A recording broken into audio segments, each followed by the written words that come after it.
అసలు మీరు తన అమాయకురాలు కాదు. మీరు ఇష్టం లేకుండా పెళ్లి చేసుకోనని మీ ఇంట్లో ఎందుకు చెప్పలేకపోయారు? అప్పుడున్న పరిస్థితిలో నేను చెప్పలేకపోయానండి. మీరెందుకు చెప్పలేకపోయారమ్మా? అప్పుడున్న సిచ్యువేషన్లో నేను కూడా చెప్పలేకపోయానండి. ఒక బ్రేక్ తీసుకుందాం. ఎందుకు? ఇప్పుడున్న పరిస్థితుల్లో నేను చెప్పలేను. బ్రేక్ తీసుకున్న తర్వాత సుందరి కార్తిక్ని ఎందుకు కొట్టాల్సి వచ్చిందో తెలుసుకుందాం. Stay tuned. Out focus with Anuradha. Welcome back to out focus with Anuradha. చెప్పండి కార్తిక్ గారు, ప్రొఫెషనల్ గా ఏం చేస్తుంటారు? నేను ఫ్యాషన్ ఫోటోగ్రాఫర్ని. ఫిజికల్ రిలేషన్షిప్స్ వగైరా వగైరా నేను ఎప్పుడు అలా చేయలేదండి. అయినా ఎందుకు నన్ను ఇలాంటి క్వశ్చన్స్ అడుగుతున్నారు? మీరు ఈ క్వశ్చన్ అడగకూడదు. ఒకసారి అటు చూడండి. ప్లీజ్ తీసేయండి. నాతో పెళ్ళైన తర్వాతే అను గారు ప్రెగ్నెంట్ అండి. పెళ్లికి ముందు అయితే తప్పు కదండి.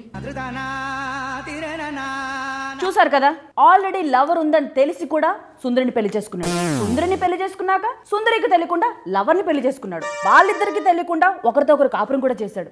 ఇప్పుడు మనందరికి తెలియకుండా ఇంకేం చేస్తాడో ఏం బాబు? ఏమితో కాపురం చేయలేదు నేను.